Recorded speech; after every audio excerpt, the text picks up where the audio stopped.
Ciao a tutti, oggi andiamo a vedere il teorema dei seni. È molto semplice da ricordare. Il teorema dice che in un triangolo qualsiasi il rapporto tra la misura di un lato e il seno dell'angolo opposto è costante. Qui ho utilizzato i colori per farvi capire molto più facilmente questa relazione che ho scritto. Infatti A, il lato A, fratto il seno dell'angolo opposto è uguale a B fratto il seno dell'angolo opposto, che a sua volta è uguale a C fratto il seno dell'angolo opposto. Come sempre andiamo a vedere un esercizio pratico. L'esercizio ci dà due lati e l'angolo opposto al lato C.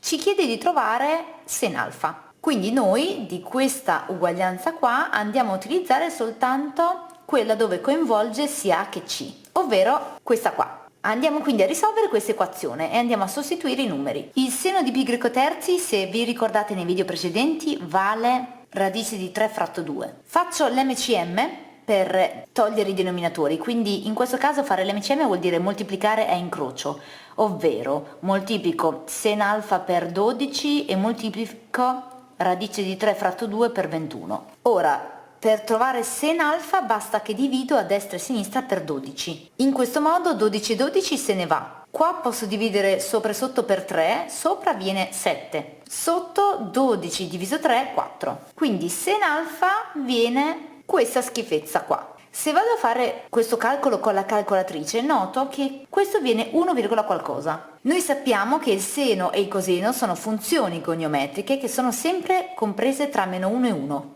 e quindi è impossibile. E si scrive non esiste alfa, perché la nostra incognita è alfa, appartenente a R, proprio perché il seno fa parte di questo range di valori. Come sempre andiamo a vedere un esercizio un pochino più difficile. Ok, questa volta abbiamo un triangolo qualsiasi dove ci dice che la bisettrice CH è lunga 40, l'angolo in B è 30 e ci dice che tutto l'angolo in C equivale all'arco coseno di 7/25. Dobbiamo trovare BC. Ora, questa informazione si traduce in coseno di quest'angolo uguale 7/25. Quindi tutte le volte che avete arco coseno di un numero vuol dire che quell'angolo lo potete scrivere come coseno dell'angolo uguale 7/25.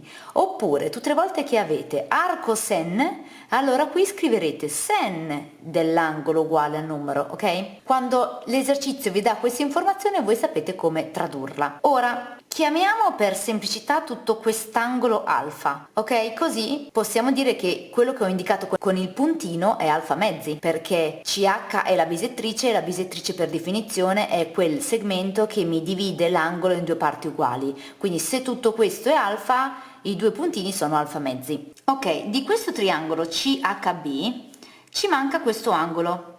Noi sappiamo che la somma degli angoli interni di un triangolo è 180 gradi, quindi 180 meno 30 meno alfa mezzi, questo angolo qui, chiamiamolo beta, se andiamo a fare i calcoli non è altro che 150 meno alfa mezzi. Quindi per poter trovare BC dobbiamo applicare questa regola dei seni, per cui BC fratto il seno dell'angolo opposto, che da noi è beta, è uguale a... Che cosa uso? Siccome questo lato non ce l'ho, non uso alfa mezzi, ma uso il lato 40 perché conosco sia il lato che l'angolo. Quindi 40 fratto il seno dell'angolo opposto. Ora, per ottenere BC basta mandare via sen beta, ovvero moltiplico a destra e a sinistra per sen beta, così qua e qua si semplifica. Quindi se la dobbiamo riscrivere in bella coppia viene così, dove al posto di beta ho messo quanto vale beta, cioè 150 meno alfa mezzi. Dobbiamo quindi, per poter trovare BC, risolvere le formule di sottrazione del seno che abbiamo già visto nei video precedenti. Per cui questo lo ricopio, anzi seno di 30 vale un mezzo, per cui 40 diviso un mezzo vuol dire 40 per 2, cioè 80. Poi applichiamo le formule di sottrazione. Vi ricordo che la formula del sen era seno del primo angolo per coseno del secondo angolo, meno, perché qui c'è meno, il contrario, quindi coseno del primo angolo per seno del secondo. Ora, come potete vedere, ci mancano i valori di cos alfa mezzi e sen alfa mezzi, ma noi, se vi ricordate, abbiamo visto anche un video